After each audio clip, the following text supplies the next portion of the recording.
नमस्कार दोस्तों, वास्तु ज्ञान यूट्यूब चैनल में आप सभी का स्वागत है। दोस्तों, अगर आप अपने लाइफ में कुछ नया सीखना चाहते हैं तो चैनल को सब्सक्राइब जरूर करें। दोस्तों, आज के वीडियो एक बहुत ही रिक्वेस्टेड वीडियो है, क्योंकि बहुत समय से आप लोगों के प्रश्न आ रहे हैं कि मुख्य द्वार पर जल छिड़कने का सही समय क्या होता है और सही विधि क्या होती है कि समय हमें जल छिड़कना चाहिए मुख्य द्वार पर। क्या मुख्य द्वार पर जल छिड़कने के लिए स्नान करना आवश्यक है या बिना स्नान किए भी मुख्य द्वार पर जल का छिड़काव किया जा सकता है? झाड़ू लगाने से पहले या फिर झाड़ू लगाने के बाद जल छिड़कना चाहिए? और एक और प्रश्न आया है कि क्या पीरियड्स में हम अपने घर के मुख्य द्वार पर जल का छिड़काव कर सकते हैं या मुख्य द्वार पर दीपदान कर सकते हैं? और जल से ही जुड़ा हुआ एक और प्रश्न है आपका कि मंदिर में जो प्रतिदिन हम 1 लोटा जल रखते हैं, उस जल का हमें क्या करना चाहिए, किस प्रकार प्रयोग करना चाहिए? क्या हम उसे खाने में प्रयोग कर सकते हैं या फिर हम किसी पौधे में डाल सकते हैं? उस जल का उपयोग किस प्रकार से होना चाहिए? और मुख्य द्वार पर जल छिड़कने से संबंधित आपका अगला प्रश्न है कि कई ऐसे लोग हैं जो कि फ्लैट में रहते हैं, कुछ ऐसे लोग हैं जो कि किराए के मकान में रहते हैं, एक ही कमरे में रहते हैं, तो उन्हें अपने घर पर मुख्य द्वार पर दीपदान किस प्रकार से करना चाहिए? जल कहाँ छिड़कना चाहिए, मतलब वो किस जगह को मुख्य द्वार मानकर वहां पर मुख्य द्वार से जुड़े हुए उपाय करें? तो आज की वीडियो पूरी तरह से आपके प्रश्नों पर ही आधारित है, इसलिए बहुत महत्वपूर्ण है। पूरा जरूर देखिए और अगर आपको आज की वीडियो अच्छी लगे तो इसे लाइक भी जरूर कीजिए, क्योंकि आपके लाइक, आपके कमेंट्स ही मेरे लिए एकमात्र जरिया हैं जिनसे मुझे पता चलता है कि आपको यह वीडियो अच्छी लगती है और आपके लिए यह वीडियो उपयोगी है। तो अगर वीडियो अच्छी लगती है लाइक तो जरूर ही किया करे। इसके साथ ही कमेंट बॉक्स में माता रानी के नाम का जयकारा भी जरूर लगाएं। इससे आपको सकारात्मक ऊर्जा की प्राप्ति होती है। और अगर आपका कोई भी सुझाव हो, कोई भी प्रश्न हो या फिर कोई भी विशेष वीडियो देखना चाहते हैं तो उसके लिए भी कमेंट बॉक्स में जरूर लिखें। चैनल पर पहली बार आए हैं, अगर अभी तक आपने चैनल को सब्सक्राइब नहीं किया है तो आज के वीडियो अगर आपको अच्छी लगे तो चैनल को सब्सक्राइब जरूर कर लीजिए और बेल बटन को भी प्रेस कर लीजिए। तो इससे ये होगा कि इस चैनल पर जो भी नई वीडियो अपलोड होंगी उनकी नोटिफिकेशन आपको सही समय पर प्राप्त होगी। और अब जानते हैं कि मुख्य द्वार पर जल छिड़कने का सही समय क्या होता है और सही विधि क्या होती है। तो देखिए, अगर आप मुख्य द्वार पर जल छिड़कते हैं तो आपको ध्यान रखना है कि जल आप एक दिन पहले ही, मतलब रात को सोने से पहले, एक पात्र में, कोई भी आप पात्र ले सकते हैं, जैसे कि आप एक तांबे का भी पात्र ले सकते हैं। तांबे का ना हो तो आप पीतल का ले सकते हैं, स्टील का ले सकते हैं, चांदी का ले सकते हैं। जो भी पात्र आपके पास उपलब्ध हो, एक लोटे में थोड़ा सा गंगाजल डाल दीजिए और उसके ऊपर शुद्ध जल भर दीजिए। और हाँ, गंगाजल ना हो तो भी परेशान होने की आवश्यकता नहीं है, सिर्फ शुद्ध जल से भी आप पत्र को भर सकते हैं। और उस जल से भरे पात्र को अपने घर की रसोई में रख दीजिए। अब जैसे कि आप अगले दिन सुबह उठकर इस जल का छिड़काव अपने घर के मुख्य द्वार पर करेंगे। अब बहुत से भक्तों के प्रश्न आए हैं कि क्या हम स्नान से पहले ये जल छिड़क सकते हैं या फिर स्नान करना आवश्यक है? देखिए, मुख्य द्वार पर जो सुबह सवेरे सबसे पहले जल छिड़का जाता है, जैसे कि जो रसोई में रखा हुआ जल होता है, ये एक तरीके से उपाय के तौर पर किया जाता है। घर में किसी भी प्रकार की परेशानी हो, किसी भी प्रकार के दुख दर्द रहता हो, गरीबी हो या फिर कलह क्लेश बहुत अधिक रहता है, मतलब किसी भी प्रकार की नकारात्मक ऊर्जा से आप परेशान हैं, बहुत समय से परेशानियों में ही घिरे हुए हैं, तो ऐसे में घर की रसोई में जल रखा जाता है और यही जल घर के मुख्य द्वार पर सुबह उठकर छिड़का जाता है। इस जल के छिड़काव से आपके घर की कोई भी परेशानी हो बहुत शीघ्र समाप्त हो जाती है। इस उपाय को करने से आपके घर में सुख समृद्धि भी आती है, कलह कलेश से भी मुक्ति मिलती है, बीमारियों से भी मुक्ति मिलती है। मतलब देखिए, किसी भी प्रकार की मानसिक परेशानी हो, शारीरिक परेशानी हो, आर्थिक तंगी हो या आपके घर में कोई वास्तु दोष हो, किसी भी प्रकार का ग्रह दोष हो, जैसे कि कई बार ऐसा होता है कि कई लोगों के ऊपर कई प्रकार के बुरे ग्रह दोषों का प्रभाव होता है, जिसकी वजह से घर में परेशानियां हमेशा बनी रहती है, तो ग्रह दोषों के प्रभाव से भी आपको मुक्ति मिलती है। वास्तु दोष और पितृ दोष भी समाप्त होता है। इसके साथ ही जैसे कि बहुत से लोगों के प्रश्न होते हैं कि उनके ऊपर किसी ने कुछ कर करा दिया है, उनके परिवार में किसी भी प्रकार की पहले कोई परेशानी नहीं थी, लेकिन अभी कुछ समय से परेशानियां लगातार आती ही जा रही है और कोई रास्ता नहीं मिल रहा है। परेशानी से निकलने का तो किसी के भी किए कराए तंत्र मंत्र का प्रभाव हो, किसी की बुरी नजर का प्रभाव हो, तो भी आपके इस उपाय से मतलब इस एक लोटे जल से आपकी परेशानी स्वतः ही कुछ दिनों में समाप्त हो जाती है। तो यह घर की सभी परेशानियों से मुक्ति पाने का रामबाण और सबसे सरल, सबसे आसान उपाय होता है, जो हमारे शास्त्रों में वर्णित है। तो आप अपने घर की रसोई में एक लोटा जल रखें, रात में भरकर और प्रातःकाल जल्दी उठकर उसी जल से अपने घर के मुख्य द्वार पर छिड़काव कीजिए। अब जैसे कि बहुत से लोगों के प्रश्न आते हैं कि यह जल हमें किस समय अपने घर के मुख्य द्वार पर छिड़कना चाहिए, तो देखिए, सुबह सूर्योदय होने से पहले इस जल का छिड़काव आपके घर के मुख्य द्वार पर हो जाना चाहिए। आप चाहे इसके बाद आप शुद्ध जल से मतलब किसी भी दूसरे जल से अपने घर के मुख्य द्वार को धोते हैं तो बाद में भी धो सकते हैं, कोई समस्या नहीं है। लेकिन इस जल का छिड़काव घर के मुख्य द्वार पर सूर्योदय होने से पहले हो जाना चाहिए। और अब जैसे आपका अगला प्रश्न है कि क्या हमें स्नान करके इस जल का छिड़काव अपने घर के मुख्य द्वार पर करना चाहिए या फिर बिना स्नान किए भी कर सकते हैं? देखिए, ये जो हम जल छिड़कते हैं मतलब ये एक उपाय होता है, तो इसे हम स्नान करने के बाद नहीं करते हैं। सुबह जल्दी उठते हैं और उठकर सबसे पहले घर की रसोई में जाएंगे। उसके बाद उस जल को लेकर आप घर के मुख्य द्वार पर जाएंगे। मुख्य द्वार खोलकर मतलब मेन गेट खोल दीजिए और उसके बाद मुख्य द्वार पर इसी जल का छींटा दीजिए, छिड़काव कर दीजिए और जल का छिड़काव करते समय अपने पितरों का ध्यान कीजिए। माँ लक्ष्मी का ध्यान कीजिए, क्योंकि कहा जाता है कि सुबह सुबह माँ लक्ष्मी प्रत्येक द्वार पर आती है, सबके द्वार पर आती है। जिनके भी द्वार खुले होते हैं, जिनके घर में जल का छिड़काव मुख्य द्वार पर हुआ रहता है, उसके घर में वह प्रवेश कर जाती है। तो माँ लक्ष्मी का अपने मन में ध्यान कीजिए और एक तरह से प्रार्थना कीजिए कि हे माँ लक्ष्मी, आप मेरे घर में प्रवेश करें, मैं आपका स्वागत करने के लिए तैयार हूं। और इसके बाद अपने पितरों का ध्यान कीजिए, क्योंकि हमारे घर की जो दहलीज होती है वहीं पर पितरों का वास माना जाता है। तो जब आप दहलीज पर जल के छींटे देते हैं तो आपके पितर बहुत हो जाते हैं, प्रसन्न हो जाते हैं और उनका आशीर्वाद भी आपको प्राप्त होता है। तो सुबह जो आप जल छिड़कें, इसके लिए स्नान करने की आवश्यकता नहीं है, बिना स्नान किए भी कर सकते हैं। और अब आपका अगला प्रश्न है कि क्या झाड़ू लगाने के बाद हमें जल का छिड़काव करना चाहिए या फिर झाड़ू लगाने से पहले भी जल का छिड़काव कर सकते हैं? तो देखिए, जैसे मैंने आपको पहले ही बताया, सोकर उठने के बाद सबसे पहला कार्य जो आपको करना है वो जल का छिड़काव ही करना है। उसके बाद आप झाड़ू लगा सकते हैं। लेकिन एक चीज का ध्यान रखिए, जब हम सोकर उठते हैं तो सबसे पहले बिस्तर पर बैठे हुए ही अपने दोनों हथेलियों को जोड़कर और दोनों हथेलियों को सामने से जोड़कर पूरी हथेली को देखा जाता है। उसमें माँ लक्ष्मी का ध्यान किया जाता है, उसके साथ ही पंच देवताओं का ध्यान किया जाता है।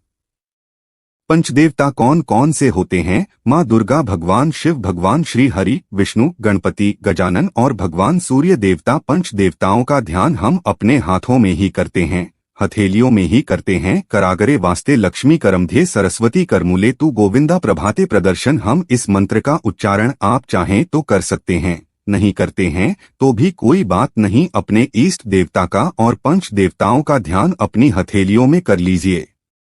उसके बाद दोनों हाथ जोड़कर सभी देवी देवताओं को प्रणाम किया जाता है और उसके बाद अपने हाथ से पृथ्वी का स्पर्श करते हैं, धरती को छूकर प्रणाम करते हैं। 2 बार या 3 बार और उसके बाद अपना दाहिना पांव पृथ्वी पर रखते हैं, धरती पर रखते हैं। उसके बाद ही बाकी के जो सभी कार्य होंगे वो उसके बाद ही किए जाएंगे। जल का छिड़काव आप उसके बाद ही करेंगे। मतलब सुबह उठने के बाद सबसे पहले हथेलियों के दर्शन, फिर धरती को प्रणाम कीजिए, फिर धरती पर पैर रखिए और उसके बाद रसोई में जाकर आपको जल लेना है और घर का मुख्य द्वार खोलकर मुख्य द्वार पर जल का छिड़काव करना है। माँ लक्ष्मी का और अपने पितरों का ध्यान करना है। उसके बाद आप अपने घर में आ जाएंगे और उसके बाद जो भी आपके रूटीन वर्क होते हैं, मतलब झाड़ू लगाएंगे या फिर आप स्नान करेंगे, ये सभी कार्य उसके बाद किए जाएंगे। और अब जैसे कि कई लोगों के प्रश्न आते हैं कि जब हम जल का छिड़काव करते हैं क्या उसी समय हम घर के मुख्य द्वार पर झाड़ू लगाकर और पानी डालकर क्या हम मुख्य द्वार की अच्छे से सफाई कर सकते हैं? जी हाँ, बिल्कुल कर सकते हैं। पहले आप जो रसोई में रखा हुआ जल है उस जल का छिड़काव कर दीजिए। उसके बाद और भी पानी डालकर, मतलब अगर आपके पास जल और उपलब्ध है तो और जल लेकर और घर के मुख्य द्वार की अच्छी तरह से झाड़ू से या कैसे भी सफाई कर सकते हैं। और कई लोगों के प्रश्न आए हैं कि हम किसी फ्लैट में रहते हैं या फिर किसी ऐसे कमरे में रहते हैं किराए के कमरे में कि हमारे पास एक ही कमरा है, तो हम जल का छिड़काव या फिर दीपदान कहाँ पर करें? किसी हम अपना मुख्य द्वार माने देखिए जो आपका अपना कमरा है या फिर जो फ्लैट है आपका जहाँ पर आपका नेम प्लेट लगा हुआ है, आप उसी स्थान पर दीपदान करेंगे और उसी स्थान पर आपको जल का छिड़काव करना है। मतलब जहां पर आपका अगर एक ही कमरे का मकान है तो आपके कमरे का जो दरवाजा है वहीं पर आपको थोड़ा सा जल छिड़कना है और वहीं पर आप दीपदान भी करेंगे। जो कि मुख्य द्वार से जुड़े हुए उपाय होते हैं वो आप अपने घर के, मतलब जो अपना कमरा है उसके बिल्कुल दरवाजे के पास ही करेंगे। और आपका अगला प्रश्न है कि क्या पीरियड्स में हम अपने घर के मुख्य द्वार पर जल का छिड़काव कर सकते हैं, दीपदान कर सकते हैं? देखिए, जल का छिड़काव करने के लिए पीरियड्स हो या ना हो उसे कोई फर्क नहीं पड़ता, आप जल का छिड़काव कर सकते हैं। रही बात दीपदान की, तो दीपदान देखिए कार्मिक पूजा में आ जाता है और कार्मिक पूजा हम बिना शुद्ध हुए नहीं कर सकते हैं।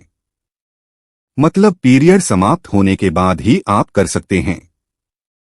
बाकी जल का छिड़काव आप कभी भी कर सकते हैं, पीरियड्स में भी कर सकते हैं, कोई समस्या नहीं है। और अब आपका प्रश्न है कि क्या मंदिर में जो हम जल रखते हैं क्या वो रखना जरूरी है, और अगर हम रखते हैं तो उस जल का क्या करें?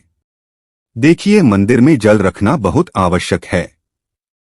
जल एक ऐसी चीज होती है जिसमें सभी प्रकार की जो एनर्जी होती है ऑब्जर्व हो जाती है। तो जो हम पूजा पाठ करते हैं, मंत्रों का जप करते हैं या वहां पर प्रार्थना करते हैं, जो भी हमारे अपने मन की कामना भी कहते हैं भगवान से, तो सभी चीजें उस जल में समाहित हो जाती है।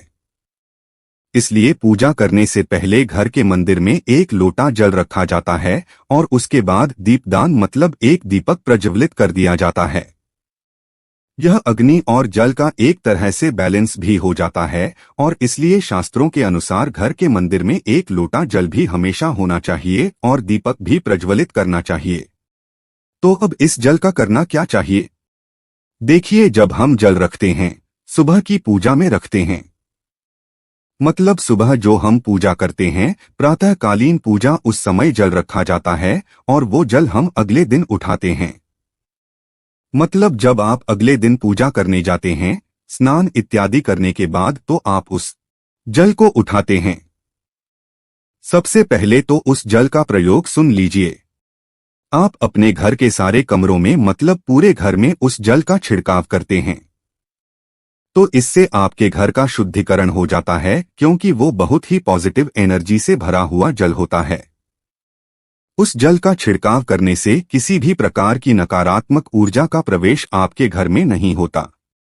किसी भी प्रकार की परेशानी आपके घर में हो, अगर आप नियमित तौर पर उस जल का छिड़काव करें अपने घर में, तो निश्चित ही आप परेशानियों से मुक्ति पा जाते हैं कि ये कराएं तंत्र मंत्र के प्रभाव से मुक्ति पा जाते हैं। दूसरा इसका उपाय आप कर सकते हैं, जैसे कि घर में कोई बीमार है तो आप इस जल को उस व्यक्ति को पीने के लिए दे सकते हैं, और ये जल इतना पावरफुल होता है कि इस जल को पीने से बड़ी बीमारियों से मतलब लंबी बीमारियों से भी धीरे धीरे राहत मिलने लग जाती है। कई बार होता है ना कि आप लोगों के प्रश्न आते हैं कि दवाई तो हम कर रहे हैं, लेकिन दवाई हमें लगती ही नहीं है, दवाई का कोई प्रभाव ही देखने को नहीं मिलता। तो ऐसे में अगर उस जल को पीने के लिए रोगी को दिया जाए तो बहुत अच्छी दवाइयां काम करने लग जाती है। और जैसे कि परिवार में अगर बहुत अधिक कलह क्लेश रहता है, हमेशा आपस में सामंजस्य बनता ही नहीं है, आपस में हर बात पर मतभेद होता है, तो परिवार के सभी सदस्य इस जल में से अगर थोड़ा थोड़ा पीते हैं तो धीरे धीरे विचारों में परिवर्तन आने लग जाता है, सकारात्मक विचार सभी के होने लग जाते हैं और आपस में समन्वय होने लग जाता है। पर से कलह क्लेश और मतभेद हमेशा के लिए समाप्त हो जाता है। और मंदिर में रखे हुए जल का अगला उपाय क्या है? देखिए, अगर आप कोई दुकान करते हैं, कोई व्यापारिक स्थल है आपका, तो प्रतिदिन इसी जल में से थोड़ा सा जल ले जाकर दुकान पर व्यापारिक स्थल पर छिड़काव कीजिए। इससे आपका काम बहुत अच्छा चलता है। मतलब किसी भी प्रकार की परेशानी आपके व्यापारिक स्थल पर नहीं आती है, क्योंकि जैसा मैंने आपको बताया ये जो जल होता है बहुत पावरफुल होता है, बहुत पॉजिटिव होता है। तो इस जल का छिड़काव करने से बहुत सारी परेशानियां स्वतः ही समाप्त हो जाती है। जैसे अगर आपके दुकान पर किसी की नजर लगी है, बहुत से लोगों के प्रश्न आते हैं कि हमारे काम को किसी ने बांध दिया है, मतलब किसी की बुरी नजर ऐसी लग गई है कि पहले तो दुकान बहुत अच्छी चलती थी, अब नहीं चल रही है, तो आप इस उपाय को कर सकते हैं। निश्चित ही बहुत जल्द ही आपको परेशानियों से मुक्ति मिल जाती है और दिन दूनी रात चौगुनी आपके व्यापार में तरक्की होती है। और हाँ, मंदिर में रखे हुए जल को आप अपने घर की रसोई में खाना बनाने में पीने में भी प्रयोग कर सकते हैं, लेकिन खाना बनाने में प्रयोग तभी कीजिए जबकि आपके घर में बिल्कुल सात्विक भोजन बनता हो। मतलब लहसुन प्याज अगर आपके घर में बनता हो तो खाना बनाने में इस जल का प्रयोग नहीं किया जा सकता है। फिर आप इस जल को थोड़ा थोड़ा परिवार के सदस्य मिलकर ग्रहण कर सकते हैं और बचे हुए जल को आप अपने घर में पौधों में डाल सकते हैं। तो देखिए, ऐसा नहीं है कि मंदिर पर रखा हुआ जल बेकार होता है, किसी काम का नहीं होता है। बहुत सारे उपयोग इस जल के होते हैं। अगर हम सही तरीके से प्रयोग करें तो अपने जीवन की बहुत सारी परेशानियों का समाधान मात्र इस एक लौटे जल से हम कर सकते हैं। तो ध्यान रखिए कि मंत्रों से अभिमंत्रित जल बहुत महत्वपूर्ण होता है, बहुत शक्तिशाली होता है, और हमारे घर के मंदिर पर रखा हुआ जल देवताओं का आशीर्वाद होता है, क्योंकि पूरे समय वह देवताओं के पास होता है, देवी देवता वहां पर रहते हैं। तो उस जल में हर प्रकार की शक्ति समाहित होती है, जो कि सकारात्मक शक्तियां होती है। और इस जल का प्रयोग अगर हम सही तरीके से करते हैं, मतलब उसको पीने में करते हैं, खाना बनाने में करते हैं, घर में जल का छिड़काव करने में करते हैं, तो इससे हमारी समस्याओं का समाधान होता है। और अगर कोई भी कार्य नियमित तौर पर मतलब प्रतिदिन किया जाता है तो उसका हमें लाभ प्राप्त होता है। कभी कभी करेंगे तो निश्चित ही आपको उतना लाभ दिखाई नहीं देगा, लेकिन अगर आप नियम बना लेंगे कि हर रोज उसी जल से घर में छिड़काव करना है, घर में प्रत्येक व्यक्ति को थोड़ा थोड़ा पीने के लिए देना है, बचे हुए जल को पौधों में डाल दीजिए, दुकान पर छिड़क दीजिए, अपने घर के व्यापारिक स्थल पर छिड़काव कीजिए, बच्चों की बुक शेल्फ में, अपने घर की तिजोरी में, हर जगह इस जल का छिड़काव कीजिए और नियमित तौर पर कीजिए। चमत्कार आपको निश्चित ही देखने को मिलेगा। इसी प्रकार से जो रसोई में रखा हुआ जल होता है उसका छिड़काव अपने घर के मुख्य द्वार पर कीजिए, तो इसका भी आपको लाभ बहुत ही शीघ्र दिखाई देगा, लेकिन इसे अपने रूटीन में शामिल करना होगा। प्रतिदिन नियम से यह कार्य करना होगा, तभी आपको लाभ देखने को मिलेंगे। और हाँ, कई लोगों के प्रश्न आते हैं कि मंदिर पर जो रखा हुआ जल होता है तो जब हम अगले दिन उठाते हैं तो उसमें कई बार कुछ चीजें पड़ जाती हैं, कोई कीड़े मकोड़े पड़ जाते हैं, क्योंकि खुला होता है, तो क्या हम उसे ढक सकते हैं? जी हाँ, बिल्कुल ढक सकते हैं। जब आप पूजा करते हैं सुबह के समय, तो जब तक पूजा कर रहे हैं, जब तक मंत्रोच्चारण कर रहे हैं, तब तक जल खुला रखिए। और उसके बाद जैसे कि आप पूजा पर से उठते हैं तो उससे पहले जल को किसी भी प्लेट से या कटोरी से ढक दीजिए। फिर जब आप अगले दिन उस जल को उठाएंगे तो बिल्कुल शुद्ध और साफ सुथरा जल आपको मिलेगा और उस जल का प्रयोग आप अपने किसी भी कार्य में कर सकते हैं। तो दोस्तों, ये है आज की वीडियो। उम्मीद करता हूँ आपके सभी प्रश्नों के उत्तर वीडियो में मिल गए होंगे। इसके अलावा भी अगर आपका कोई प्रश्न हो तो कमेंट बॉक्स में लिख सकते हैं। तो दोस्तों, यह जानकारी आपको कैसे लगे आप हमें कमेंट करके ज़रूर बताएं। वीडियो पसंद आए तो वीडियो को लाइक करें और हमारे वास्तु ज्ञान यूट्यूब चैनल को सब्सक्राइब ज़रूर करें। वीडियो देखने के लिए आप सभी का बहुत बहुत धन्यवाद।